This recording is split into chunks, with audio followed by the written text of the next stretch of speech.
Good afternoon, dear viewers. You're welcome to the midday bilingual newscast on Équinoxe television. Ladies and gentlemen, the first part is in the French language with you, Nathalie. Bon après-midi. Bon après-midi, Malagori. Mesdames et messieurs, bonjour. Merci d'honorer ce rendez-vous de l'information sur Équinoxe télévision. Des faits de société en ouverture de ce journal, deux présumés faussaires viennent de tomber dans les mailles des éléments de la brigade anticriminalité du groupement mobile d'intervention numéro 2 du littoral. Ils étaient spécialisés dans la fabrication de faux documents administratifs. Innocent Abega et Moïse Bundia. Âgés respectivement de 31 et 33 ans, ces derniers sont spécialisés dans l'établissement de faux documents fiscaux. Ces suspects ont infiltré et ciblé les candidats aux différents concours de la police. Ils se proposent à cet effet de constituer les dossiers des candidats à leur place.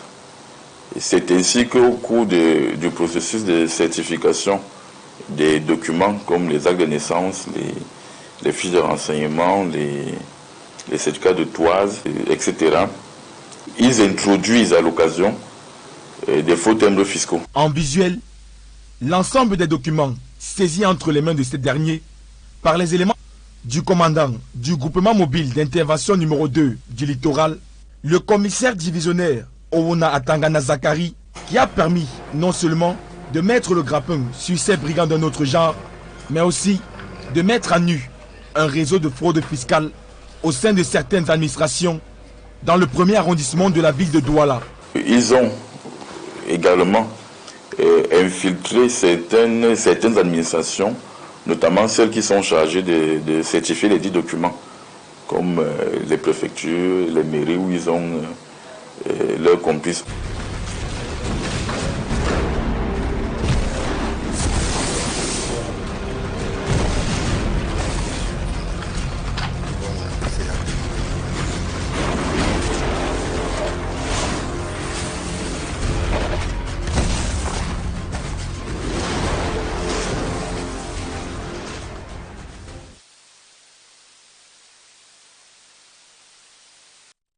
Région du centre, les habitants du village Kong, Bibega, appellent dans l'arrondissement de Bankomo, appellent au secours les pouvoirs publics, privés d'un pont pouvant faciliter la traversée sur la rivière Mfou. Ils ont donc entrepris d'en construire un à leurs frais, mais ils sont butés par un manque de moyens financiers pour pouvoir achever les travaux. Voici le reportage de Marcelin Gansop. Lancé en 2016, les travaux de construction de la route Awa-Esseux évoluent à pas de tortue. S'il est vrai que la première entreprise avait déclaré forfait, le déploiement de celle qui a repris le chantier n'est pas du goût des populations. Et vous allez voir qu'on a versé un peu de gravier parce que la visite du ministre a été annoncée. Les travaux n'avancent pas ici. Et entre-temps, c'est des tonnes de poussière que les populations avalent chaque jour. Cette section longue de 33 km affiche un taux d'avancement des travaux de 40%. Alors que les populations s'impatientent de voir le bitume passer devant leur maison, l'entreprise adjudicataire se veut plutôt rassurante et promet de tenir le délai de septembre 2023. Le concassé qu'on avait sur place, la production était faible. Donc on a amené un deuxième premier pour renforcer la capacité de production. Donc je pense qu'avec ça maintenant, ça va aller vite. Donc la population doit être assurée que les travaux là vont finir dans les délais que nous avons engagé avec le ministre. La section Essé-Soa, longue de 49 km, affiche un taux d'exécution de 58%. Là aussi, la cadence des travaux n'est pas du goût de Emmanuel Ganou-Djoumessi, qui donne jusqu'au mois d'août à l'entreprise en charge des travaux pour tourner la page du bitumage de cette route. À vrai dire, ce qui nous a retardé les travaux jusqu'à un certain niveau, c'est aussi le problème de paiement des comptes. Mais le ministre nous a rassuré qu'il va veiller à ce que le paiement soit respecté.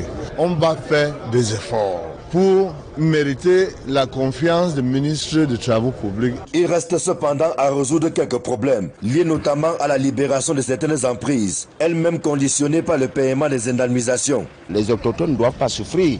Pourquoi? Parce que lorsque la route passe, il doit quand même avoir quelque chose. C'est ça qui cause le problème. Si le ministre ne serait pas venu aujourd'hui, on n'allait pas avoir une assurance quelconque. Pour le ministre des Travaux publics, il est inconcevable de construire 82 km de route en autant d'années. Aussi a-t-il instruit les entreprises d'appuyer sur l'accélérateur et d'inscrire les travaux de nuit dans leur planning. Au plus tard en septembre 2023, le dossier de la route Hawaï et Sessoa devrait être clos. À présent de l'assassinat du journaliste Martinez Zogo, comment comprendre l'entrée en scène du tribunal militaire de Yaoundé, de même que le rôle du commissaire du gouvernement? Autant de questions que se pose l'opinion nationale. Voici la réponse d'un homme de loi dans ce reportage de Théophile Tchunke et Cédric Ding. L'assassinat de Martinez Zogo défraie depuis quelques semaines la chronique. Les dernières péripéties en date, le départ de la trentaine de prévenus des locaux du secrétariat d'État à la Défense en charge de la gendarmerie vers ceux du commissaire du gouvernement. Alors que l'on voyait l'affaire changer de main, en moins d'une journée, ces derniers sont renvoyés au point de départ. Un chassé-croisé légal, selon Maître Achille Ledjo, avocat au barreau du Cameroun. Ce va-et-vient entre le tribunal militaire de Yaoundé et le secrétariat d'État à la Défense ne doit pas être considéré comme un méli-mélo, c'est un va-et-vient qui est légal. En réalité, une fois les procès-verbaux transmis au commissaire du gouvernement, alors, après avoir étudié les éléments, il s'est dit qu'il a encore besoin d'un complément d'information. Il retourne tout simplement la procédure à l'unité d'enquête pour ce complément d'information-là. Dans ce cas d'espèce, plusieurs cas de figure peuvent être envisageables. Il y a trois scénarios. Le premier, c'est de dire évidemment, il n'y a rien contre vous et bien évidemment, il vous élargit. Le deuxième cas de figure, c'est de dire, il y a assez d'éléments compromettants. Dans ce cas, il vous place en détention provisoire. Le troisième scénario, c'est celui de dire, on vous met en liberté provisoire sous caution. Une spécificité est tout de même inhérente au tribunal militaire, notamment en ce qui concerne le premier scénario. À noter que ce cas de figure est rarement arrivé devant le commissaire du gouvernement. Quoi qu'il en soit, après réception des compléments d'enquête dans ce dossier, le commissaire du gouvernement dispose de 10 jours selon la loi pour se prononcer. Nous parlons santé à présent. L'hôpital référence de Bafoussam encore sous-exploité. L'infrastructure sanitaire mise en service il y a un an est confrontée à un manque de personnel qualifié pour lancer certains services, notamment la maternité. Des difficultés de cette jeune structure hospitalière qui se veut la plus grande de la région de l'Ouest Cameroun. Le reportage de Robert Kenyé et Vivien Tanfag. Opérationnel depuis environ un an, l'hôpital de référence de Bafoussam n'échappe pas au problème de manque de personnel qualifié auxquels sont confrontées les formations hospitalières dans leur immense majorité au Cameroun. On n'a pas de stomato, par exemple. Tout le reste, on en a. On a le gynéco, qu'on n'a pas. Et même là, la pédiatrie, c'est deux entités. La pédiatrie générale et la néonate. Il faut au moins 2 pédiatres. Vous conviendrez avec moi qu'un seul ne peut pas. Même la gynéco, surtout l'obstétrique, si vraiment cet hôpital prend un seul, de même, plusieurs services peinent jusque-là à fonctionner. De plus en plus, il y a certains services qui existent depuis et qui n'ont pas suffisamment de matériel pour démarrer. Ces difficultés font partie des sujets au cœur des travaux de la première session du comité de gestion de cet hôpital. L'hôpital, c'est quoi? L'hôpital, c'est pouvoir soigner des malades, c'est pouvoir guérir ces malades, et pour guérir, il faut du matériel. Pour l'année 2023, le budget de l'hôpital de référence de Bafoussam s'élève à un peu plus de 600 millions de francs CFA. Une enveloppe qui servira entre autres à renforcer le plateau technique ainsi que le personnel, bref, d'optimiser la qualité de la prise en charge dans cet hôpital. Il y a récemment, j'ai opéré un Camerounais qui venait de Toronto, il m'a dit qu'il devait payer 3 fois plus cher que ça au Canada. Donc ça nous permet de rentrer. L'actualité sportive à présent, UMS de l'Homme et la Fédération camerounaise de football à couteau tiré. L'équipe menace d'arrêter le championnat pendant que le conseil transitoire vient de traduire UMS de l'Homme devant le conseil d'éthique et plusieurs clubs pourraient bien sûr suivre les pas de ce club de l'Homme. Dallas Tiana et Jean-Paul Boyo. Les torchons brûlent depuis une semaine entre l'Union des mouvements sportifs de l'Oum et la Fédération camerounaise de football. Par voie de presse, les deux entités rivalisent de sortie. L'UMS de Loum reproche à sa fédération de ne lui avoir pas reversé les subventions qui lui sont dues. L'UMS dit qu'il a des tensions de trésorerie. Tensions de trésorerie aujourd'hui qui ne lui permettent pas d'évoluer dans un environnement serein. Monsieur, payez-nous. C'est de ça qu'il s'agit parce que nous avons de l'argent dans les caisses de la fédération. Aujourd'hui, on a des joueurs qui nous font de la pression, qui nous font également du chantage, ils menacent de ne plus jouer pendant que vous avez notre argent. Face aux revendications de l'UMS de Loum, le Conseil transitoire de football professionnel, organe en charge de l'organisation du championnat local, hausse le ton face à ce qu'il considère comme menace et chantage. On peut lire dans son communiqué, votre club s'est répandu en propos disgracieux à l'endroit de la FECAFOOT et de ses dirigeants, avec une forte tendance au chantage et à la menace. L'UMS a depuis adressé à la fédération un ultimatum de 2 matchs supplémentaires en attendant l'aboutissement de ces revendications. Si celles-ci ne sont pas prises en compte, le club menace d'acter son forfait pour le reste de la saison. Le Conseil transitoire de football professionnel entend porter le cas du club basé à Loum devant la commission d'éthique fédérale. Une solution sans issue, selon l'avis des experts. Quand on vous dit que quelqu'un vous fait du chantage, ça veut dire qu'il a des éléments contre vous. C'est de quels éléments parle-t-on? Et c'est à ce moment donné, justement, que vous avez pu voir à nouveau cette note de l'UMS de Loum qui vient dire qu'en fait, ce que nous on demande, c'est tant, et le montant total, ça fait 62 millions. Leader de la poule A, l'UMS de Loum indique avoir déjà déposé des justificatifs auprès de la fédération pour des dépenses d'un montant de 60 millions. Pour de nombreux observateurs, la situation décriée par le club n'est pas isolée. Plusieurs autres clubs pourraient se lancer dans un mouvement de grève si la FECAFOOT ne parvient pas à un accord. C'est avec ce reportage que nous mettons un terme à la première partie de ce journal. La suite, c'est en langue anglaise avec vous, Malaglory. Thank you, Nadine Yambo. Ladies and gentlemen, thanks for staying with us for the second segment of the news. Some of the people who were arrested by the gendarmes in Équinoxe have been set free, and their freedom comes after a peaceful protest by the Équinoxe people at the Gendarmerie Legion in Boya Southwest region. The over 50 people were arrested during a quarter football match over the weekend. As much you can get, but tells us in the following report. Family members jubilate as one of theirs finally gains freedom. He was one of those arrested in Équinoxe and locked up for no crime. Come and collect us there. We were playing football down there in the stadium. Mr. German, just come and collect us and come and keep on the job. That's something to do. He said the condition at which they were kept was unbearable. The condition may look so hard because there were no food. It wasn't a good experience because since we were arrested, almost 4 days now, we didn't eat anything. It was when we were about to be released that they gave us food, which was brought the previous day. And then the food just be some kind of way we really like our job. But what was the reason for their arrest? The commander told us that it is because of the crisis that they arrested us, to be sure that none of us is against the government. We know the other people, whether they be inside the group. At the time of this report, it is alleged that out of over 50 people who were arrested, 10 had been set free. This was after a protest that took place in front of the Gendarmerie Legion office in Boya.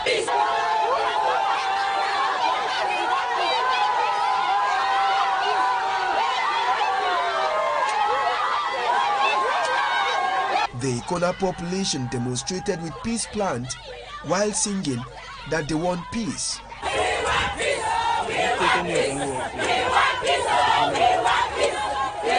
All were of the opinion for the two parties to come to a dialogue table to put to an end the fight that has cost the lives of many Cameroonians.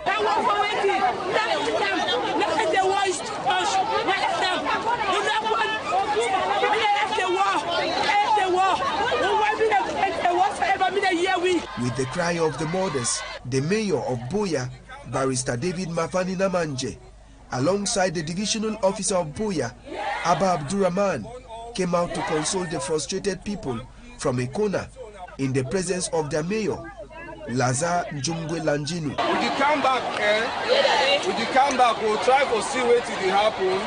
When you picking them, now we are born we know. Yes! Mama, me they born all we. Yes! So we do one piece and we glad so now one piece. The over 50 people were arrested on a football pitch during an inter-quarter football competition in Équinoxe, and before some were released, they had spent more than 2 days without being told their crimes. Security officials have opened investigation to track down killers of the 5 workers of the Cameroon Development Corporation Company on the 10th of February 2023, and also to determine if there were any insider in the attack. Davidson Mamo tells us more in the following report. It is alleged some of the workers were aware of a possible attack in the plantation. This explains why CDC General Manager called on the workers to collaborate with the Defense and Security Unit by reporting any suspected person within the plantation. We own partner say anything where we see them, where they out of the normal, make we tell them. It better we tell them, then it be not say the information will be useful. However, survivors of the tragic incident say they were taken hostage for more than 20 minutes. How they start shoot, we stay for day, we stay. So I imagine and say be above 30 minutes. They shoot for 45 minutes and above. About 30 minutes. This raised the question, why was there not a quick response from the military, whose post is not far from the scene? In my exchanges with the commander of the BSR, indicate that when the soldiers who were at the security post, when they heard the shooting, they approached the scene, and unfortunately by the time they get there, the perpetrators had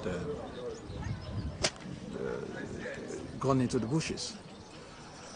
And since it was dark, to chase them was difficult. It was not yet really dark. It happened before 6 p.m. That means it was before dusk.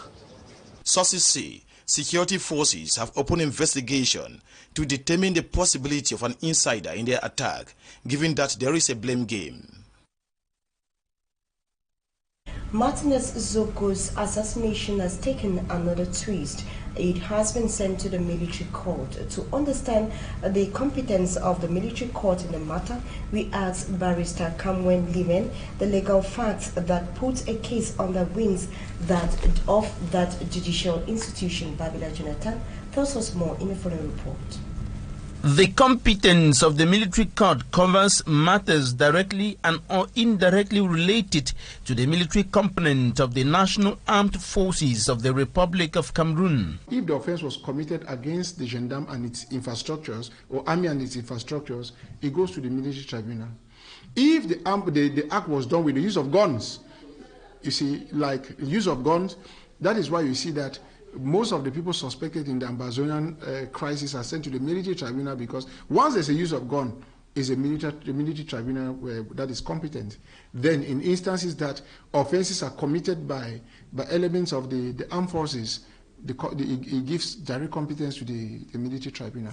The Martinez Zogo assassination case has several military characteristics, thus it's transferred to the Yaoundé military court. The investigation which is carried out, which is killing, it's a felony, and therefore the commissaire du gouvernement or the state council, as we will refer to him in English parlance, will definitely send the file to the examining magistrate for a continuity of the investigations. At this level, the state council supervises the judicial proceedings. He has 3 options to free the persons if there are not sufficient proofs. For somebody to be brought in front of the court, they must establish sufficient proof to sustain a trial. So if there is, it will depend now on the kind of offense. Is it a misdemeanor or a felony? If it's a misdemeanor, the commissaire du gouvernement will send, or the state council sends the matter straight to the court for hearing. But if it is a felony, it is mandatory, it is obligatory that the examining magistrate is seized. Proofs of involvement or the contrary will therefore determine the verdict of the military court and consequently the fate of suspects in the assassination of journalist Martinez Zogo. Cameroon's Minister of Public Health, Manauda Malachi, debunks information released by the South Regional Delegate of Public Health that 2 cases of Marburg virus have been detected in the South region. According to the minister, the 2 cases were both aged 16 years, were rather suffering from malaria. Immaculate Fogwe reports. The mysterious disease that recently killed 9 people few days in Kentem, Equatorial Guinea, has been identified as the Marburg virus. According to health experts, the symptoms of the virus are almost similar to that of the Ebola virus. While the Marburg epidemic has been confirmed in Equatorial Guinea, Cameroon is on high alert following the announcement of 2 suspected cases in Olanze in the Valentem Division, South region of Cameroon. According to Regional Delegate of Public Health in the South region, both suspects, a girl and a boy aged 16 years old, however, do not have any history of displacement from Equatorial Guinea.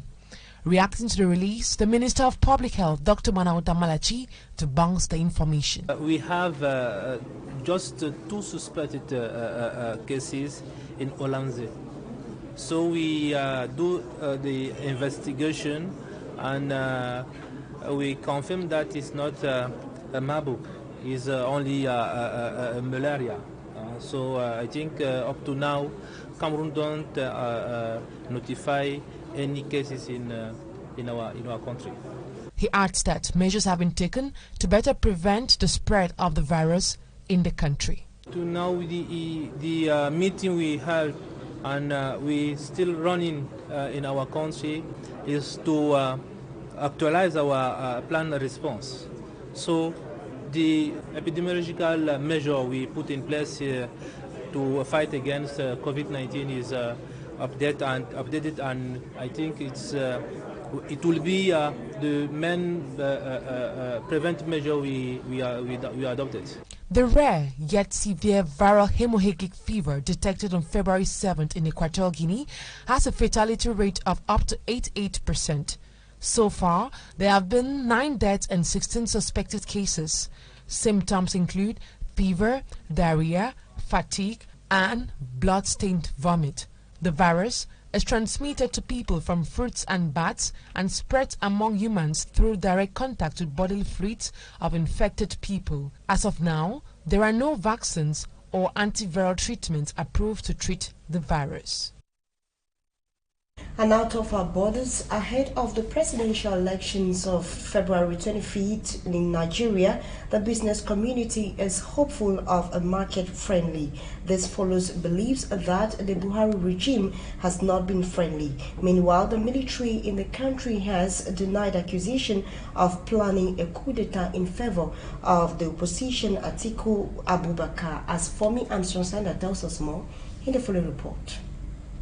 As Nigerian voters prepare to go to the polls on February 25, 2023, international investors are cautiously hopeful that whoever is elected as next president of Africa's largest economy will be more market-friendly than the current regime.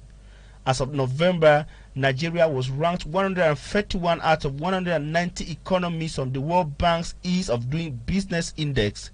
While there are also parliamentary elections this month, the focus is on the presidency.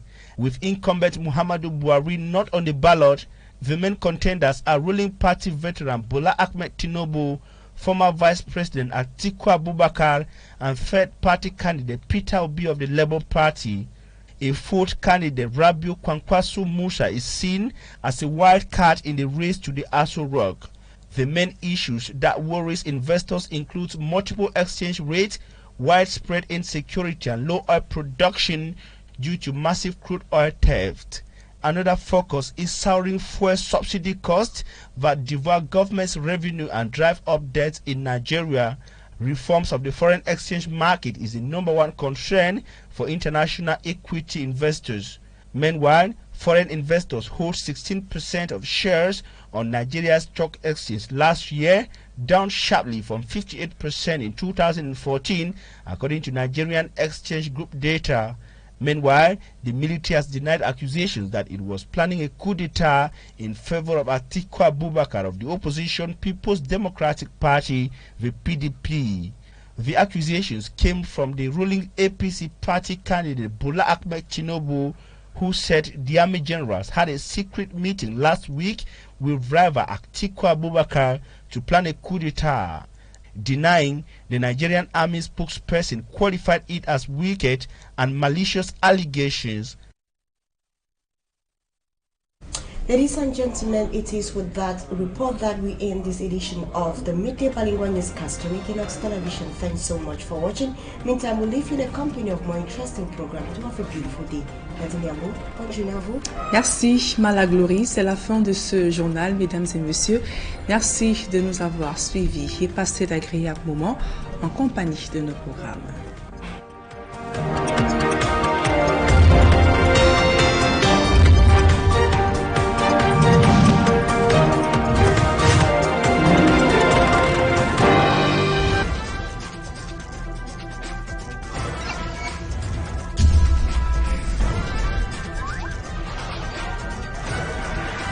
Équinoxe Télévision, au-delà de l'image, nous rendons compte. If you suspect you may have a coronavirus infection, please call your healthcare